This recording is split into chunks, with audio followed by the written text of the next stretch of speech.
آمن الرسول بما أنزل إليه من ربه والمؤمنون كل آمن بالله وملائكته وكتبه ورسله لا نفرق بين أحد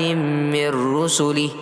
وقالوا سمعنا وأطعنا غفرانك ربنا وإليك المصير لا يكلف الله نفسا إلا وسعها لها ما كسبت وعليها ما اكتسبت ربنا لا تؤاخذنا إن نسينا أو أخطأنا ربنا ولا تحمل علينا إصرا كما حملته على الذين من قبلنا ربنا ولا تحملنا ما لا طاقة لنا به واعف عنا واغفر لنا وارحمنا أنت مولانا فانصرنا على القوم الكافرين.